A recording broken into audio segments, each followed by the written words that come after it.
নাটোরের সিংড়া উপজেলায় কৃষক মেসের আলী হত্যা মামলায় ৬ জনকে যাবজ্জীবন কারাদণ্ড দিয়েছে আদালত। একই সঙ্গে প্রত্যেককে ৫০,০০০ টাকা করে জরিমানা করা হয়েছে। আজ দুপুরে নাটোরের অতিরিক্ত দায়রা জজ তৃতীয় আদালতের বিচারক মোহাম্মদ সাইফুল ইসলাম এই রায় ঘোষণা করেছেন। দণ্ডপ্রাপ্তদের মধ্যে ৪ জন আদালতে উপস্থিত ছিলেন, আর ২ জন পলাতক রয়েছেন।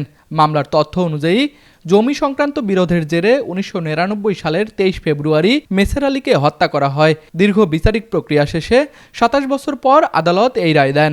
মাগরিব পর এলে পাত্রী কুবাই হত্যা করে।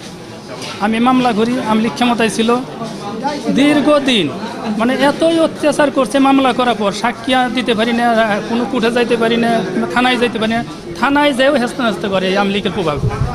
এই পর্যায়ে আমি এই সাক্ষী দিতে আসবো, সাক্ষীও দিতে দেয় না। কয়েকটা সাক্ষী ওরা ওই চেয়ারম্যান হয়ে নিয়ে জোরপূর্ব তাদেরকে নিয়ে এই বিপক্ষে সাক্ষী দিয়েছে।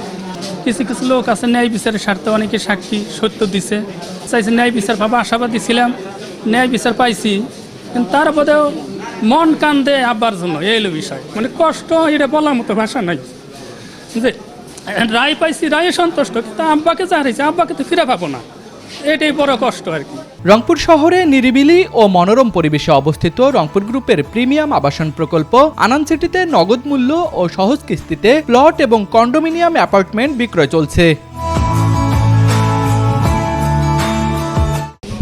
আজকে মাননীয় অতিরিক্ত জেলা দায়রা জজ আদালত 3 আদালতে মামলা নম্বর 126/2002 সালে একটা মামলা, যার ধারা 302/34, এই মামলাটা আজকে রায় হয়েছে। এই মামলাটায় মোট সাক্ষী 16 জন সাক্ষী উপস্থাপন হয়েছে এবং মাননীয় আদালত প্রত্যেকটা সাক্ষীর সাক্ষ্য পুঙ্খানুপুঙ্খানু বিশ্লেষণ করে দেখা গেছে যে রাষ্ট্রপক্ষ এই মোকদ্দমায় আসামিদের বিরুদ্ধে 302/34 প্রমাণ করতে সক্ষম হয়েছে। এই বিবেচনায় মাননীয় আদালত সাক্ষীদের সাক্ষ্য বিশ্লেষণ করে প্রত্যেকটা আসামিকে, মোট আসামি 8 জন, তার মধ্যে মামলা চলাকালীন অবস্থায় 2 জন মারা যায় এবং 6 জন আসামি উপস্থিত, তার মধ্যে 2 জন পলাতক এবং 4 জন আসামিকে মাননীয় আদালত যাবজ্জীবন কারাদণ্ড দিয়েছেন এবং 50,000 টাকা জরিমানা করেছেন। এবং রাষ্ট্রপক্ষ যেই মামলা প্রমাণ করতে সক্ষম হয়েছে এবং এখানে যে আইনের যে শাসন প্রতিষ্ঠা হয়েছে, রাষ্ট্রপক্ষ এই রায়ে অত্যন্ত খুশি এবং আজকে যে বাদী আছে তারাও এই রায়ে অত্যন্ত খুশি।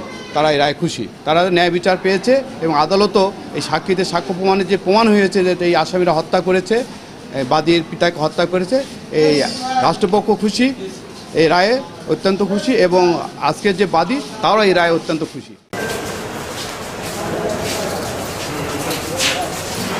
নাটোর প্রতিনিধির পাঠানো তথ্যচিত্রে ডেস্ক রিপোর্ট, RCTV।